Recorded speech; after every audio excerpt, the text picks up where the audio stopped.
ഡൈനാടെക്കിൻ്റെ ഒരു 24 ചാനൽ മിക്സറാണ് നമ്മൾ സ്കൂട്ടറിൽ വെച്ചത് വീട്ടിൽ കൊണ്ടുവന്നിരിക്കുകയാണ്. അപ്പോൾ ഇന്ന് ഇതിൻ്റെ അൺബോക്സിങ്ങും ഇതുമായിട്ട് ബന്ധപ്പെട്ടിട്ടുള്ള കുറച്ച് കാര്യങ്ങളെല്ലാം ഒന്ന് പറയുക എന്നുള്ളതാണ് ഉദ്ദേശം. അപ്പോൾ ആദ്യം തന്നെ ഈ മിക്സറുകളുടെ വില ഞാനൊന്ന് പറഞ്ഞുതരാം. ഇതൊരു 24 ചാനൽ മിക്സറാണ്. അപ്പോൾ ഇതിന് വില വരുന്നത് 47,000 രൂപയാണ്. ഇതിൻ്റെ തന്നെ 16 ചാനൽ മിക്സറുണ്ട്. 16 ചാനൽ മിക്സറാണെങ്കിൽ 36,500 രൂപ. 12 ചാനൽ മിക്സറാണെങ്കിൽ 31,500 രൂപ. എങ്ങനെയാണ് ഇതിൻ്റെ വില വരുന്നത്? എല്ലാവരും ആദ്യം തന്നെ ഇതിൻ്റെ വില എത്രയാണെന്ന് ചോദിക്കും. അപ്പോൾ അതുകൊണ്ടാണ് ഞാൻ ആദ്യം തന്നെ വില അങ്ങ് പറഞ്ഞത്. ഇനി ഇതിൻ്റെ അവസാന ഭാഗത്തും ഒന്നുകൂടെ ഞാൻ വില പറയുന്നുണ്ട്. നിങ്ങളിത് വീഡിയോ കണ്ടു കഴിയുമ്പോൾ ഈ വില മറന്നു പോകാതിരിക്കാൻ വേണ്ടിയിട്ട് ഒന്നുകൂടെ പറയുന്നുണ്ട്. അപ്പോൾ നമ്മൾ സാധനം കൊണ്ടുവന്നിരിക്കുകയാണ്. ഇത് അത്യാവശ്യം നല്ലൊരു പാക്കിങ്ങിലാണ് വന്നിരിക്കുന്നത്. ഇതിനകത്ത് 2 ബോക്സുകളാണ്. ഒരു കാർഡ്ബോർഡ് ബോക്സ്, അതിനകത്ത് തന്നെ നമ്മുടെ മിക്സറിൻ്റെ ബ്രാൻഡിങ് ഒക്കെ ചെയ്തിട്ടുള്ള നല്ല മികച്ച ഒരു ബോക്സ് ഉള്ളിൽ തന്നെ ഉണ്ട്. അപ്പോൾ നമ്മൾ ആദ്യം ഇതിൻ്റെ പുറത്തുള്ള സ്റ്റിക്കറുകളൊക്കെ ഒന്ന് പൊളിച്ച് മാറ്റുകയാണ്. പൊളിച്ച് മാറ്റിയതിന് ശേഷം അകത്തിരിക്കുന്ന ബോക്സ് ഓപ്പൺ ചെയ്തിട്ട് അതിനകത്തുനിന്ന് വേണം നമുക്ക് സംഗതി എടുക്കാനായിട്ട്. അപ്പോൾ ഇത് നമ്മൾ ഓപ്പൺ ചെയ്തിരിക്കുകയാണ്. അതിനകത്ത് ഞാൻ നേരത്തെ പറഞ്ഞ പോലെ തന്നെ ഡൈനാടെക്കിൻ്റെ ബ്രാൻഡിങ്ങിൽ വരുന്ന നല്ല സ്റ്റൈലായിട്ടുള്ളൊരു ബോക്സ് ഉണ്ട്. അതിൻ്റെ പുറത്ത് കുറച്ച് കാര്യങ്ങളൊക്കെ എഴുതിയിട്ടുണ്ട്. അപ്പം നമ്മളത് ഓപ്പൺ ചെയ്ത് എടുത്തതിന് ശേഷം അതിൻ്റെ കാര്യങ്ങളൊക്കെ മനസ്സിലാക്കാം. അപ്പോൾ ഇതാണ് നമ്മുടെ ഡൈനാടെക് 24 ചാനലിൻ്റെ ഒരു പുറത്തെ ബോക്സിൻ്റെ ഒരു ലുക്ക്. ഇതേപോലെ തന്നെയാണ് 12 ചാനലും 16 ചാനലും എല്ലാ ബോക്സുകൾ വരുന്നത്. സെയിം ഫീച്ചറുകളും സെയിം കാര്യങ്ങളും എല്ലാം തന്നെയാണ് ഈ 3 മിക്സറുകളിലും വരുന്നത്. അപ്പോൾ ഇതിനകത്ത് ചാനലുകൾ മാത്രമാണ് വ്യത്യാസമുള്ളത്. ബാക്കി എല്ലാം തന്നെ സെയിം ആണ്. അപ്പോൾ നമ്മൾ നമ്മുടെ ബോക്സ് ഓപ്പൺ ചെയ്തിട്ട് നമുക്ക് മിക്സർ ഉള്ളിലിരിക്കുന്നത് പുറത്തേക്ക് എടുക്കാം. അപ്പോൾ ഞാൻ ആദ്യമായിട്ട് ഇതിൻ്റെ ടോപ്പിലെ ഭാഗം ഒന്ന് ഓപ്പൺ ചെയ്യുകയാണ്. ഇതേപോലെ നമുക്ക് തുറന്ന് വളരെ ഈസി ആയിട്ട് എടുക്കാവുന്ന രീതിയിലാണ് അത് സെറ്റ് ചെയ്ത് വെച്ചിരിക്കുന്നത്. പക്ഷേ അകത്ത് നല്ല രീതിയിലുള്ള സേഫ്റ്റി കാര്യങ്ങളെല്ലാം നോക്കിയാണ് വെച്ചിരിക്കുന്നത്. ട്രാൻസ്പോർട്ടേഷൻ ചെയ്യുന്ന സമയത്ത് കംപ്ലൈൻറ്റുകളൊന്നും വരാത്ത രീതിയിൽ നല്ല രീതിയിൽ ഉള്ളൊരു പാക്കിങ്ങാണ് ഇതിനകത്ത് വന്നിരിക്കുന്നത്. ഈ മിക്സറുകളുടെ ഒരു പ്രത്യേകത എന്ന് പറഞ്ഞാൽ ഇതിന് വാറണ്ടി കിട്ടുന്നില്ല എന്നുള്ളതാണ്. അപ്പോൾ അതുകൊണ്ട് തന്നെ നിങ്ങളിത് മിക്സറുകൾ വാങ്ങിക്കുന്ന സമയത്ത് ഇത് എല്ലാ ചാനലുകളും കൃത്യമായിട്ട് ചെക്ക് ചെയ്ത് ഉറപ്പ് വരുത്തിയതിന് ശേഷം വേണം വാങ്ങിക്കാനായിട്ട്. നമ്മുടെ കയ്യിൽ ഈ പ്രോഡക്റ്റുകളെല്ലാം ഉണ്ട്. നിങ്ങൾക്ക് വേണമെന്നുണ്ടെങ്കിൽ നമ്മളോട് ഇത് വാങ്ങിക്കാവുന്നതാണ്. ഇതിന് നമ്മുടെ കയ്യിലും വാറണ്ടി കിട്ടുന്നതല്ല. നമ്മുടെ അടുക്കൽ നിന്ന് വാങ്ങിക്കുകയാണെന്നുണ്ടെങ്കിൽ വാറണ്ടി കിട്ടത്തില്ല. പക്ഷേ നമ്മളിത് ചെക്ക് ചെയ്ത് ഉറപ്പ് വരുത്തി പക്ക ക്വാളിറ്റി എല്ലാ കാര്യങ്ങളും ചെക്ക് ചെയ്ത് ഉറപ്പ് വരുത്തിയതിന് ശേഷമായിരിക്കും നിങ്ങൾക്കിത് നൽകുന്നത്. അപ്പോൾ നമ്മൾ മിക്സർ ഓപ്പൺ ചെയ്ത് വെളിയിലെടുത്ത് കഴിഞ്ഞപ്പോൾ നമ്മുടെ തനിക്കുട്ടൻ അതെല്ലാം ഒന്ന് പരിശോധിക്കുകയാണ്. അപ്പോൾ അടുത്തുള്ള കുറച്ച് കുഞ്ഞുങ്ങളുമൊക്കെ വന്നിട്ടുണ്ട്. എല്ലാവർക്കും ഇത് കണ്ടപ്പോൾ ഭയങ്കര കൗതുകം. നല്ല സ്റ്റൈലിഷ് ആയിട്ടുള്ളൊരു ഡിസൈനാണ് വരുന്നത്. അപ്പോൾ അതുകൊണ്ട് നല്ല ഒരു ഭംഗിയുണ്ട് കാണാനായിട്ട്. അപ്പോൾ ആർക്കും ഇഷ്ടപ്പെടുന്ന തരത്തിലാണ് അതിൻ്റെ ഒരു ഡിസൈൻ വന്നിരിക്കുന്നത്. ഇതൊരു ലോങ് വീഡിയോ ആണ്. ഏകദേശം 20 മിനിറ്റിനകത്തുള്ളൊരു വീഡിയോ ആണ്. അപ്പോൾ നിങ്ങൾക്ക് ആവശ്യമുണ്ടെങ്കിൽ മാത്രം ഈ വീഡിയോ കണ്ടാച്ചാൽ മതി. ഇതിൽ ഓൾമോസ്റ്റ് ഇതിനുമായിട്ട് ബന്ധപ്പെട്ട ഒട്ടനവധി കാര്യങ്ങൾ പറയുന്നുണ്ട്. അപ്പോൾ അതുകൊണ്ട് നിങ്ങൾ കൃത്യമായിട്ട് ഇത് കാണുക. ആവശ്യമുള്ളവർ മാത്രം കാണുക. അപ്പോൾ ഈ കാണുന്നതാണ് നമ്മുടെ ഡൈനാടെക്കിൻ്റെ 24 ചാനൽ മിക്സർ. അപ്പോൾ ഇതിൻ്റെ മോഡൽ നമ്പർ വരുന്നത് MDX 24 എന്നാണ്. MDX 12 ഉണ്ട്, MDX 16 ഉണ്ട്. അങ്ങനെ മൊത്തം 3 വേരിയൻറ്റുകളാണ് ഡൈനാടെക്കിൻ്റെ മിക്സറുകൾ വരുന്നത്. അപ്പോൾ ഇത് നമ്മളിപ്പോൾ ഇത് കണക്ട് ചെയ്തിരിക്കുന്നത് ഒരു UPS വഴിയാണ്. പെട്ടെന്ന് കറണ്ട് പോവുകയെല്ലാം ചെയ്ത് കഴിഞ്ഞാൽ മിക്സറിന് ഡാമേജ് വരാതിരിക്കാൻ എപ്പോഴും ഒരു UPS വെച്ച് കണക്ട് ചെയ്യുന്നതായിരിക്കും നല്ലത്. ഇതിൻ്റെ പവർ കോഡാണിത്. ഇത് ഇച്ചിരി വലിയ പവർ കോഡാണ്. അതുകൊണ്ട് ഞാൻ ഈ UPSൽ നിന്ന് മറ്റൊരു കണക്ഷൻ എടുത്തിട്ട് ഇവിടെ ഒരു പവർ സോക്കറ്റ് വെച്ചിട്ടാണ് ഇതിൻ്റെ കണക്ഷൻ കൊടുത്തിരിക്കുന്നത്. അതുപോലെ നമ്മൾ മിക്സർ കണക്ട് ചെയ്യുന്ന സമയത്തൊക്കെ എർത്തിങ് ഒക്കെ പ്രോപ്പർ ആയിരിക്കണം. അല്ലെന്നുണ്ടെങ്കിൽ മൈക്കിലേക്കൊക്കെ എർത്ത് വരാനും ചെറുതായിട്ട് നമുക്ക് തരിക്കാനും ഒക്കെ ഉള്ള ചാൻസ് ഉണ്ട്. അപ്പോൾ അതുകൊണ്ട് നിങ്ങൾ എർത്തിങ് ഒക്കെ പ്രോപ്പറായിട്ട് കൊടുത്തതിന് ശേഷം വേണം നമ്മുടെ മിക്സർ ഓണാക്കാനായിട്ട്. അല്ലെന്നുണ്ടെങ്കിൽ അത് പിന്നീട് മൈക്ക് ഉപയോഗിക്കുന്നവർക്ക് ബുദ്ധിമുട്ടായിട്ട് വരും. അപ്പോൾ ഈ മിക്സറിനകത്ത് എന്തൊക്കെ കാര്യങ്ങളാണുള്ളത് എന്നുള്ളതാണ് ഇന്നത്തെ വീഡിയോയിൽ നമ്മൾ പറയാനായിട്ട് പോകുന്നത്. ഇത് ആദ്യമേ പറഞ്ഞാൽ ഇതൊരു 24 ചാനൽ മിക്സറാണ്. അതുകൊണ്ട് തന്നെ ഇതിനകത്ത് 24 ഇൻപുട്ടുകൾ നമുക്ക് നേരിട്ട് കണക്ട് ചെയ്യാനായിട്ട് പറ്റുന്ന രീതിയിലാണ് ഇത് സെറ്റ് ചെയ്തിരിക്കുന്നത്. അതേപോലെ തന്നെ ഇതിനകത്ത് നമുക്ക് USB പെൻഡ്രൈവ് ഇതിനകത്തേക്ക് കണക്ട് ചെയ്യാം, ബ്ലൂടൂത്ത് കണക്ട് ചെയ്യാം. അത്ര ഓപ്ഷൻസാണ് ഇതിനകത്ത് ഇപ്പോൾ നിലവിലുള്ളത്. അപ്പോൾ നമുക്ക് ഇതിൻ്റെ ഓരോ ചാനൽ വീതം ഒന്ന് നോക്കാം എന്തൊക്കെ ആണെന്നുള്ളത്. ആദ്യം മൊത്തത്തിൽ ഓവറോൾ ഒന്ന് നോക്കിയതിന് ശേഷം നമുക്ക് ബാക്കി ചാനലുകളുടെ കാര്യത്തിലേക്ക് പോകാം. ഇതിനകത്ത് ഏറ്റവും മുകളിൽ ഗെയിൻ നോബാണ് വരുന്നത്. അതിൻ്റെ തൊട്ട് താഴെയായിട്ട് ഈ 4 കാണുന്നത് ഈക്വലൈസറുകളാണ്. ഇതിൽ ഏറ്റവും മുകളിൽ ഹൈ ആണ്, പിന്നെ മിഡിന് തന്നെ മറ്റൊരു കൺട്രോളും കൂടെ കൊടുത്തിട്ടുണ്ട്, പിന്നെ ലോ. പിന്നെ ഈ 4 വരുന്നത് ഓക്സുകളാണ്. 4 ഈ പച്ച കളറിൽ വരുന്നത് 4 ഓക്സിൻ്റെ കൺട്രോളാണ്. 4 ഓക്സ് ആണ് ഇതിനുള്ളത്. പിന്നെ ഇത് 2 FX-ൻ്റെ കൺട്രോളാണ്. ഇത് FX1, FX2. പിന്നെ ഇത് വരുന്നത് pan control, left right pan control. പിന്നെ വരുന്നത് ചാനലിൻ്റെ ഒരു ഫെയ്ഡറാണ്. ഇവിടെ നമുക്കൊരു മ്യൂട്ട് സ്വിച്ച് കൊടുത്തിട്ടുണ്ട്. നല്ല മനോഹരമായിട്ടുള്ളൊരു മ്യൂട്ട് സ്വിച്ചാണ്. ഇതിൽ നമ്മൾ ഞെക്കിക്കഴിഞ്ഞാൽ ഇത് പച്ച കളറിലേക്ക് മാറും. മ്യൂട്ട് ആക്കുകയാണെന്നുണ്ടെങ്കിൽ അത് ചുമല കളറിലും ആയിരിക്കും ഇരിക്കുന്നത്. ഇപ്പോൾ ഇതിൽ കൃത്യമായിട്ട് നിങ്ങൾക്ക് ചുമല കാണാൻ പറ്റുന്നില്ല, എനിക്ക് പക്ഷേ ഇത് നല്ലതായിട്ട് ചുമലയായിട്ട് കാണാൻ പറ്റുന്നുണ്ട്. പിന്നെ ഇതിനകത്ത് വരുന്നത് ഇവിടെ 3 സ്വിച്ചുകൾ കൊടുത്തിട്ടുണ്ട്. ഇത് ഗ്രൂപ്പിലേക്ക് നമുക്ക് സെൻഡ് ചെയ്യാൻ വേണ്ടിയിട്ടുള്ളതാണ്. 1ഉം 2ഉം ഗ്രൂപ്പിലേക്ക് നമുക്ക് സെൻഡ് ചെയ്യാം. പിന്നെ 3ഉം 4ഉം പിന്നെ ഇത് മെയിനിലേക്ക് സെൻഡ് ചെയ്യാനായിട്ടുള്ള ഓപ്ഷൻസാണ്. ഇവിടെ നമുക്ക് ഇവിടെ സോളോ എന്ന് പറഞ്ഞിട്ടൊരു നോബ് കൊടുത്തിട്ടുണ്ട്. ഇത് നമ്മൾ പ്രസ് ചെയ്യുകയാണെന്നുണ്ടെങ്കിൽ നമുക്ക് ഈ ചാനലിൻ്റെ ലെവൽ നമുക്ക് ഇവിടെ കാണാൻ വേണ്ടിയിട്ടാണ്.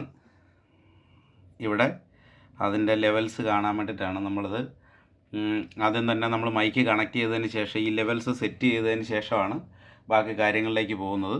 അപ്പോൾ ഇത് സാധാരണ മിക്സറുകൾ ഉപയോഗിക്കുന്നവർക്ക് അതിനെക്കുറിച്ച് നല്ല ധാരണയുണ്ടാവും. അപ്പോൾ ഇത് കൂടുതലായിട്ട് ഡീറ്റെയിൽ ആയിട്ട് അറിയണമെന്നുണ്ടെങ്കിൽ ഞാൻ ഒന്നുകൂടെ നിങ്ങൾ കമൻറ്റ് ചെയ്താൽ മതി, ഞാൻ ഡീറ്റെയിൽ ആയിട്ട് പറഞ്ഞു തരാം അതെങ്ങനെയാണ് സെറ്റ് ചെയ്യുന്നതെന്നുള്ളത്. അപ്പോൾ ഇപ്പം നമ്മൾ ഈ പറഞ്ഞതുപോലെ തന്നെയാണ് ബാക്കിയുള്ള 24 ചാനലുകളിലും വരുന്നത്. ഇനി ഇതിനകത്ത് ഞാൻ പറയാൻ വിട്ടുപോയ 1-2 കാര്യമുണ്ട്. ഇവിടെ ഏറ്റവും മുകളിലൊരു ഫാൻറ്റം പവറിൻ്റെ സ്വിച്ചുണ്ട്. നമ്മൾ കണ്ടൻസർ മൈക്കുകളാണ് കണക്ട് ചെയ്യുന്നുണ്ടെങ്കിൽ അതിന് 48 വോൾട്ടിൻ്റെ ഫാൻറ്റം പവർ വേണം. അത് ഓരോ ചാനലിലും സെപ്പറേറ്റ് സ്വിച്ചുകൾ കൊടുത്തിട്ടുണ്ട്. ഇവിടെ നമ്മൾ ഈ സ്വിച്ച് ഓൺ ആക്കി കഴിഞ്ഞാൽ ഇവിടെ ഫാൻറ്റം പവർ ഓൺ ആവും. ഇപ്പോൾ ഞാൻ ഈ സ്വിച്ച് ഞെക്കിയപ്പോൾ ഇവിടെ ഫാൻറ്റം പവർ ഓൺ ആയിട്ടില്ല. അതിൻ്റെ കാര്യം മറ്റൊന്നുമല്ല, ഇതിന് ഫാൻറ്റം പവറിൻ്റെ എല്ലാ ചാനലിൻ്റെ കൺട്രോൾസ് ഇപ്പുറത്ത് വേറെണ്ണം കൊടുത്തിട്ടുണ്ട്. അപ്പോൾ ഇവിടെ ഈ USB-യുടെ താഴെയായിട്ടാണ് വരുന്നത്. ഇവിടെ ഒരു ഫാൻറ്റം പവറിൻ്റെ സ്വിച്ച് കൊടുത്തിട്ടുണ്ട്. ഇത് നമ്മൾ ഓൺ ആക്കുകയാണെങ്കിൽ മാത്രമാണ് ഈ 24 ചാനലിലേക്കും നമുക്ക് ഫാൻറ്റം പവർ കിട്ടുന്നത്. ഇതിപ്പോൾ ഞാൻ അവിടെ അത് ഓണാക്കിയപ്പോൾ ഇവിടുത്തെ LED ലൈറ്റ് ഇവിടെ കത്തിയിട്ടുണ്ട്. ഇത് ഞാൻ ഓഫ് ആക്കുകയാണെങ്കിൽ LED ഓഫായി. അപ്പോൾ ഇതാണ് അതിൻ്റെ ഒരു സെറ്റപ്പ്. ഇനി ഇതിൻ്റെ താഴെ ഒരു ലോ കട്ട് കൊടുത്തിട്ടുണ്ട്. ലോ ഫ്രീക്വൻസി കട്ട് ചെയ്യാനുള്ളൊരു സ്വിച്ചാണ്. ഇത് വേണമെന്നുണ്ടെങ്കിൽ നമുക്ക് ഇത് ഉപയോഗിക്കാം. ഇവിടെ അതിന് ഇൻസ്ട്രുമെൻറ്റ്സ് എന്തെങ്കിലുമൊക്കെയാണ് കണക്ട് ചെയ്യുന്നതെങ്കിൽ നമുക്ക് വേണമെങ്കിൽ ഇത് കട്ട് ചെയ്ത് ഉപയോഗിക്കാവുന്നതാണ്. ഇനി ഓരോ ചാനലും സെപ്പറേറ്റ് ഫേഡേഴ്സ് എല്ലാം ഉണ്ട്. ഇൻഡിവിജ്വലായിട്ട് എല്ലാത്തിനും തന്നെ ഫേഡറുകൾ കൊടുത്തിട്ടുണ്ട്. അപ്പോൾ 24 ചാനലിലും ഫേഡറുകൾ കൊടുത്തിട്ടുണ്ട്. പിന്നെ FX-ന് സെപ്പറേറ്റ് 2 ഫേഡർ കൊടുത്തിട്ടുണ്ട്. അതുപോലെ ഗ്രൂപ്പുകൾക്ക് 1ഉം 2ഉം ഒരു ഗ്രൂപ്പായിട്ടും 3ഉം 4ഉം ഒരു ഗ്രൂപ്പായിട്ടും കൊടുത്തിട്ടുണ്ട്. പിന്നെ ലെഫ്റ്റ് റൈറ്റും 2 മെയിൻ ഫേഡറുകളാണ് ഇവിടെ ഉള്ളത്. പിന്നെ ഉള്ളത് ഒരു ഹെഡ്ഫോണിൻ്റെ ഔട്ടാണ്. ഇവിടെ നമുക്കിത് കൺട്രോൾ ചെയ്യാനും പറ്റും. അതേപോലെ പിന്നെ ഇങ്ങോട്ട് വന്നു കഴിഞ്ഞാൽ ഇത് നമ്മൾ നേരത്തെ ഒന്ന് കാണിച്ചതാണ്. ഇത് നമ്മുടെ ലെഫ്റ്റ് റൈറ്റിൽ വരുന്ന ചാനലിൻ്റെ ആ ഗെയിനൊക്കെ നമുക്ക് അറിയാൻ വേണ്ടിയിട്ടുള്ളൊരു ഇൻഡിക്കേഷനാണിത്. ഇത് നമുക്ക് ഉപയോഗിക്കാവുന്നതാണ്. അതേപോലെ തന്നെ ഇവിടേക്ക് വന്നു കഴിഞ്ഞാൽ ഇവിടെ ഒരു അത്യാവശ്യം വലിപ്പമുള്ള ഒരു ഡിസ്പ്ലേ കൊടുത്തിട്ടുണ്ട്. അവിടെ നമുക്ക് 2 FX-കളാണുള്ളത്. FX1ഉം FX2ഉം അങ്ങനെ 2 FX-കളാണ്. ഇവിടെ നമുക്ക് FX-കൾ ഓക്സിലേക്ക് സെൻഡ് ചെയ്യാനുള്ള 4 നോബുകൾ കൊടുത്തിട്ടുണ്ട്. FX2ലും അതേപോലെ തന്നെ കൊടുത്തിട്ടുണ്ട്. അതിൻ്റെ താഴേക്ക് വന്നു കഴിഞ്ഞാൽ നമുക്കിവിടെ മെയിൻ ഔട്ടിലേക്ക് പോകുന്ന ഒരു ഈക്വലൈസർ ഇവിടെ കൊടുത്തിട്ടുണ്ട്. ഗ്രാഫിക് ഈക്വലൈസറാണ്. നമുക്ക് വേണമെന്നുണ്ടെങ്കിൽ ഇത് ഉപയോഗിക്കുക. ഹൗളിംഗ് ഒക്കെ വരുവാണെന്നുണ്ടെങ്കിൽ നമുക്കിത് യൂസ് ചെയ്ത് ഹൗളിംഗ് കട്ട് ചെയ്യാനായിട്ട് പറ്റും. പിന്നെ ഓക്സിലേക്ക് നമുക്ക് സെൻഡ് ചെയ്യാനുള്ള, അതായത് നമുക്ക് മോണിറ്ററിലേക്ക് ഈ നോബ് തുറന്നു കഴിഞ്ഞാലായിരിക്കും നമുക്ക് മോണിറ്ററിലേക്കുള്ള കാര്യങ്ങൾ സെൻഡ് ആവുന്നത്. 1, 2, 3, 4 അങ്ങനെ 3 കൊടുത്തിരിക്കുന്നത്. ഇവിടെ ഓക്സ് റിട്ടേൺ ആണ്. ഓക്സ് റിട്ടേണിന് 4 നോബുകൾ ഇവിടെ കൊടുത്തിട്ടുണ്ട്. ഇതൊരു മെയിൻ നോബ്, പിന്നെ 1, 2, 3, 4 അങ്ങനെ കൊടുത്തിട്ടുണ്ട്. ഇവിടെ മറ്റൊരു നോബ് കൂടെ കൊടുത്തിട്ടുണ്ട്. ഇത് നമുക്ക് ലാപ്ടോപ്പോ കമ്പ്യൂട്ടറോ ഒക്കെ കണക്ട് ചെയ്യുകയാണെന്നുണ്ടെങ്കിൽ അതിലേക്ക് നമുക്ക് ഓഡിയോ അങ്ങോട്ടും അവിടെ നിന്ന് ഇങ്ങോട്ടും നമുക്ക് എടുക്കാനായിട്ട് പറ്റും. അപ്പോൾ ഇതിൻ്റെ ഗെയിൻ അറിയാൻ വേണ്ടിയിട്ടാണ് നമ്മളിവിടെ ഒരു ഇത് കൊടുത്തിരിക്കുന്നത്. ഇത് നമ്മൾ ഞെക്കുകയാണെന്നുണ്ടെങ്കിൽ ഇപ്പുറത്തെ സൈഡിൽ നമുക്കതിൻ്റെ ഡീറ്റെയിൽസ് ഇവിടെ കാണാനായിട്ട് പറ്റും. ഈ നോബ് എങ്ങനെയാണ് ഉപയോഗിക്കുന്നതെന്ന് ഞാൻ കാണിച്ചു തരാം. ഇത് സാധാരണഗതിയിൽ നമ്മൾ റെക്കോർഡൊക്കെ ചെയ്യുന്ന സമയത്ത് USB ഔട്ട് ഇതിൻ്റെ പുറകിലാണ്. ഈ കേബിളാണ്. ഈ കേബിൾ എടുത്തിട്ട് നമ്മൾ നമ്മുടെ ഫോണിലേക്കോ അല്ലെങ്കിൽ കമ്പ്യൂട്ടറിലേക്കോ ലാപ്ടോപ്പിലേക്കോ ഒക്കെ ഡയറക്റ്റ് നമുക്ക് കണക്ട് ചെയ്തിട്ട് ഈ നോബ് തിരിച്ചു കഴിഞ്ഞാൽ നമുക്ക് അതിൻ്റെ വോളിയം ലെവൽ കൂടുകയും കുറയുകയും ഒക്കെ ചെയ്യുന്നതാണ്. ഇനി ഇവിടോട്ട് വന്നു കഴിഞ്ഞാൽ ഇവിടെ ഡിസ്പ്ലേക്കകത്ത് ഇപ്പോൾ ഞാൻ കരോക്കെ 1 കരോക്കെ 2 എന്നും പറഞ്ഞ് സെറ്റ് ചെയ്ത് വെച്ചിട്ടുണ്ട്. ഇത് എങ്ങനെയാണ് ഇങ്ങനെ സെറ്റ് ചെയ്ത് വെക്കുന്നതെന്നുള്ളതിനെക്കുറിച്ചൊരു വീഡിയോ മുമ്പ് ഞാൻ ചെയ്തിട്ടുണ്ടായിരുന്നു. അപ്പോൾ അത് കണ്ടിട്ടില്ലാത്തവർക്ക് വേണമെങ്കിൽ എൻ്റെ ചാനലിൽ പോയി കഴിഞ്ഞാൽ അതവിടെ കാണാവുന്നതാണ്. ഇതിൻ്റെ തൊട്ടിപ്പുറത്തായിട്ട് ഇവിടെ ഒരു മോഡിൻ്റെ സ്വിച്ച് ഉണ്ട്. ഈ മോഡ് ഞെക്കിക്കഴിഞ്ഞാൽ നമുക്കിവിടെ ഇതേപോലെ ആയിരിക്കും വരിക. ഇവിടെ ഈ മോഡിൽ ഞെക്കിക്കഴിഞ്ഞാൽ നമുക്കിവിടെ ബ്ലൂടൂത്ത് ഓണാകും. ബ്ലൂടൂത്ത് ഓണാക്കി കഴിഞ്ഞാൽ നമ്മുടെ ഫോണ് ഓണാക്കിക്കൊണ്ട് നമുക്കിവിടെ ബ്ലൂടൂത്ത് കണക്ട് ചെയ്യാവുന്നതാണ്. അതേപോലെ നമ്മൾ പെൻഡ്രൈവ് ഇവിടെ കണക്ട് ചെയ്യുകയാണെന്നുണ്ടെങ്കിൽ നമുക്ക് അതിൽ നിന്നുള്ള ഓഡിയോ നമുക്ക് ഇത് വെച്ചിട്ട് ലെവൽ ചെയ്യാനായിട്ട് പറ്റും. ഇവിടെ ഇത് ഓക്സിൽ 1ൽ 2ലേക്ക് സെൻഡ് ചെയ്യണമെങ്കിൽ അങ്ങനെ സെൻഡ് ചെയ്യാം. 3ൽ 4ലും വേണമെങ്കിൽ അങ്ങനെ സെൻഡ് ചെയ്യാം. സബിലേക്ക് പോകണമെങ്കിൽ അങ്ങനെ സെൻഡ് ചെയ്യാം. അതേപോലെ മെയിനിലേക്ക് പോകണമെങ്കിൽ അങ്ങനെ സെൻഡ് ചെയ്യാം. ഇനി ഈ 2 നോബുകൾ കൊടുത്തിരിക്കുന്നത് ഇതിൻ്റെ ഫ്രീക്വൻസി നമുക്ക് അഡ്ജസ്റ്റ് ചെയ്യാൻ വേണ്ടിയിട്ടാണ്. ഹൈ ഇച്ചിരി വേണമെന്നുണ്ടെങ്കിൽ നമുക്ക് ഇത് കൂട്ടുമോ, ലോ ആണ് വേണ്ടെങ്കിൽ നമുക്ക് ഇത് കൂട്ടാം. അങ്ങനെ അഡ്ജസ്റ്റ് ചെയ്യാനായിട്ട് പറ്റുന്ന രീതിയിലാണ്. കരോക്കെയൊക്കെ നമ്മൾ പ്ലേ ചെയ്യുകയാണെന്നുണ്ടെങ്കിൽ നമുക്കിത് ഒരുപാട് ഹൈ കിടക്കുകയാണെങ്കിൽ ഒരുപാട് ലോ കിടക്കുകയാണെങ്കിൽ നമുക്കിത് വെച്ചിട്ടത് കട്ട് ചെയ്ത് കളയാനായിട്ട് പറ്റും. അതേപോലെ ഇവിടെ ഒരു ടാപ്പ് എന്ന് പറഞ്ഞിട്ടൊരു സാധനം കൊടുത്തിട്ടുണ്ട്. നമ്മൾ ഡിലേ സെറ്റ് ചെയ്യുന്ന സമയത്ത് നമുക്കിതിൽ ടാപ്പ് ചെയ്തിട്ട് നമുക്ക് വേണ്ട രീതിയിൽ ഡിലേ നമുക്ക് അഡ്ജസ്റ്റ് ചെയ്ത് എടുക്കാനായിട്ട് വരും. ഇപ്പോൾ ഞാനൊരു ഡിലേ ഒന്ന് അഡ്ജസ്റ്റ് ചെയ്ത് കാണിച്ചു തരാം. ഇപ്പോൾ ഞാനിത് ഓൾറെഡി സെറ്റ് ചെയ്ത് വെച്ചിരിക്കുകയാണ്. ഞാനിത് മാറ്റിയിട്ട് ഒരു ഡിലേ ഒന്ന് സെറ്റ് ചെയ്ത് കാണിക്കാം. ടാപ്പ് ചെയ്യുമ്പോൾ എങ്ങനെ വരുന്നു എന്നുള്ളത് കാണാൻ വേണ്ടിയിട്ടാണ്. ഞാൻ സാധാരണ 52ഒക്കെയാണ് ഡിലേ എടുക്കുന്നത്. ഡിലേ കുറേ അധികം ഇതിനകത്ത് കൊടുത്തിട്ടുണ്ട്. അപ്പോൾ ഞാൻ 52ആണ് സാധാരണ സെലക്ട് ചെയ്യുന്നത്. അപ്പോൾ അതുകൊണ്ട് 52 കാണിച്ചു തരാം. ഇപ്പോൾ ഇവിടെ 95ആണ് കിടക്കുന്നത്. അത് നമ്മൾ ഈ ടാപ്പിൽ പ്രസ് ചെയ്യാൻ നേരത്ത് അതവിടെ ചേഞ്ച് ആവുന്നതാണ്. ഇതിങ്ങനെ ചേഞ്ച് ചെയ്ത് ഞാൻ സാധാരണ 300ഒക്കെയാണ് ഇതിൽ സെറ്റ് ചെയ്ത് വെക്കുന്നത്. അത് കൂടുതൽ ആവശ്യമുള്ളവർക്ക് ആ രീതിയിൽ അത് സെറ്റ് ചെയ്യാവുന്നതാണ്. ഇനി ഈ സ്വിച്ചിൻ്റെയൊക്കെ ഉപയോഗം ഞാൻ നേരത്തെ കാണിച്ചിട്ടുള്ളതാണ്. എന്നാലും ഒന്നുകൂടെ കാണിക്കുക. ഇത് നമ്മളിപ്പോൾ ഒരു ഫോണിലൊക്കെയാണ് പ്ലേ ചെയ്യുന്നതെങ്കിൽ ഇത് നമ്മളിങ്ങനെ തിരിക്കുകയാണെന്നുണ്ടെങ്കിൽ അതിന് നെക്സ്റ്റും പോസും ഒക്കെ നമുക്ക് ചെയ്യാനായിട്ട് പറ്റും. ഇങ്ങനെ തിരിക്കുകയാണെങ്കിൽ നെക്സ്റ്റ് ഒക്കെ ഇങ്ങനെ പോയിക്കൊണ്ടിരിക്കും. തിരിച്ചാണെങ്കിൽ ബാക്കിലേക്ക് പോകും.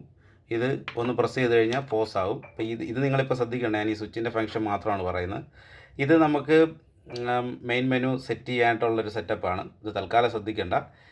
ഇതാണ് അതിൻ്റെ ഒരു, നമ്മൾ ഫോൺ കണക്ട് ചെയ്ത് കഴിഞ്ഞാൽ നമുക്ക് അതുപോലെ ഇങ്ങനെ ബ്ലൂടൂത്ത് വഴി കണക്ട് ചെയ്ത് കഴിഞ്ഞ് ഇത് തിരിക്കുന്നതനുസരിച്ചിട്ട് അതിനകത്തെ കാര്യങ്ങൾ മാറിക്കൊണ്ടേയിരിക്കും. അപ്പോൾ ഇത്തരം കാര്യങ്ങളാണ് ആ ഭാഗത്തുള്ളത്. ഇനി ഇപ്പുറത്തോട്ട് വന്നു കഴിഞ്ഞാൽ നമ്മൾ രാത്രിക്കൊക്കെയാണ് ഇത് ഉപയോഗിക്കുന്നുണ്ടെങ്കിൽ നമുക്കിവിടെ ഒരു LED ലൈറ്റ് കണക്ട് ചെയ്തുകൊണ്ട് നമുക്ക് കൺസോളിൽ കാണത്തക്ക രീതിയിൽ സെറ്റ് ചെയ്ത് വെക്കാനായിട്ട് പറ്റും. ഇവിടെ ഞാൻ നേരത്തെ പറഞ്ഞു നമുക്ക് പെൻഡ്രൈവ് കണക്ട് ചെയ്തിട്ട് അതിൻ്റെത് പ്ലേ ചെയ്യാം. ഇതേ കണക്ട് ചെയ്ത് നമുക്ക് വേണമെങ്കിൽ റെക്കോർഡും ചെയ്യാനായിട്ട് പറ്റും. അപ്പോൾ ഇത്തരം കാര്യങ്ങളാണ് പ്രധാനമായിട്ട് നമുക്ക് ഇതിനകത്തുള്ളത്. ഇതിൻ്റെ ബാക്ക് സൈഡിലേക്ക് വന്നു കഴിഞ്ഞാൽ ഇവിടെ ഒരു പവർ കോഡ് കണക്ട് ചെയ്യാനുള്ള ഓപ്ഷൻ ഉണ്ട്. പിന്നെ ഇവിടെ ഒരു കമ്പ്യൂട്ടറിലേക്ക് കണക്ട് ചെയ്യാനുള്ള ഒരു USB ഔട്ട് ഉണ്ട്. പിന്നെ ഇതിൻ്റെ പവർ ഓൺ ആക്കാൻ വേണ്ടിയിട്ടുള്ളൊരു സ്വിച്ച് ഉണ്ട്. പിന്നെ വരുന്നത് മെയിൻ ഔട്ട്പുട്ടുകളാണ്. ഒരു റൈറ്റും ഒരു ലെഫ്റ്റും വരുന്നുണ്ട്. പിന്നെ റൈറ്റും ലെഫ്റ്റും നമുക്ക് ഫോൺ ഔട്ട് എടുക്കാനായിട്ടുള്ള ഓപ്ഷൻസ് ഉണ്ട്. പിന്നെ ഇവിടെ 4 ഓക്സുകളാണുള്ളത്, 4 ഓക്സ് ഔട്ടുകൾ. പിന്നെ ഇവിടെ സബ് ഔട്ടുകൾ 4 വരുന്നുണ്ട്. പിന്നെ ഇവിടെ FX ഔട്ടുകൾ ഉള്ള 2 FX ഔട്ട് 1ഉം 2ഉം കൊടുത്തിട്ടുണ്ട്. പിന്നെ ഇവിടെ നമുക്ക് ലെഫ്റ്റ് റൈറ്റും ഔട്ട് എടുത്തിട്ട് റെക്കോർഡൊക്കെ ചെയ്യാൻ വേണ്ടിയിട്ട് ലെഫ്റ്റ് റൈറ്റും കൊടുത്തിട്ടുണ്ട്. പിന്നെ ഇവിടെ ഒരു ലെഫ്റ്റ് റൈറ്റ് ഒരു ഇൻപുട്ടും കൊടുത്തിട്ടുണ്ട്. പിന്നെ ഇവിടെ വരുന്നത് നമുക്ക് room out, stereo, aux return, foot switch അങ്ങനെ പറഞ്ഞിട്ട് കുറച്ച് നോബുകളും കൂടെ ഇവിടെ കൊടുത്തിട്ടുണ്ട്. പിന്നെ ഈ കാണുന്നതൊക്കെ തന്നെ മൈക്ക് കണക്ട് ചെയ്യാനുള്ള, മൈക്ക് ഇൻസ്ട്രുമെൻസുകളൊക്കെ കണക്ട് ചെയ്യാൻ വേണ്ടിയിട്ടുള്ള നോബുകളാണ്, സ്ലോട്ടുകളാണ് കൊടുത്തിരിക്കുന്നത്. അപ്പോൾ ഇത്തരം കാര്യങ്ങളാണ് ഇതിനകത്ത് മെയിനായിട്ടുള്ളത്. ഇതിനകത്ത് ഡൈനാടെക്ക് നല്ല ബ്രാൻഡിങ്, നല്ല സ്റ്റൈലായിട്ട് അവർ കൊടുത്തിട്ടുണ്ട്. ഈ മിക്സറിലോട്ട് നമ്മൾ ഡൈനാടെക്കിൻ്റെ തന്നെ ഒരു മോണിറ്റർ ഇപ്പോൾ കണക്ട് ചെയ്തിട്ടുണ്ട്. ഇനി നമ്മളിതിൻ്റെ USB ഔട്ട് എടുത്തിട്ട് ഇതേപോലെ ഒരു കണക്ടർ വെച്ചിട്ട് OTG കണക്ടർ വെച്ചിട്ട് നമ്മളിപ്പോൾ വീഡിയോ എടുത്തുകൊണ്ടിരിക്കുന്ന ഫോണിലേക്ക് കണക്ട് ചെയ്യാൻ പോവാണ്. അങ്ങനെ കണക്ട് ചെയ്തതിന് ശേഷം പിന്നെ നിങ്ങൾ കേൾക്കാൻ പോകുന്നത് ഈ മിക്സറിൽ നിന്ന് വരുന്ന ഔട്ട്പുട്ടായിരിക്കും. അപ്പോൾ ഞാനിതൊന്ന് കണക്ട് ചെയ്യുവാണ്. അപ്പോൾ ഞാൻ മിക്സറും മൊബൈലുമായിട്ട് കണക്ട് ചെയ്തിട്ടുണ്ട്. ഇപ്പോൾ നിങ്ങൾ കേൾക്കുന്നത് ഈ മിക്സറിൽ കൂടി വരുന്ന ഒരു സൗണ്ടാണ്. ഇതിനായിട്ട് നമ്മൾ ഇവിടെ ഉപയോഗിച്ചിരിക്കുന്നത് JTS എന്ന് പറയുന്ന ഒരു കമ്പനിയുടെ TK600 എന്ന് പറയുന്ന മോഡൽ ഒരു മൈക്കാണ്. മൈക്ക് ഞാൻ നേരത്തെ പരിചയപ്പെടുത്തിയിട്ടുള്ളതാണ്, എന്നാലും ഒന്നുകൂടെ കാണിക്കാം.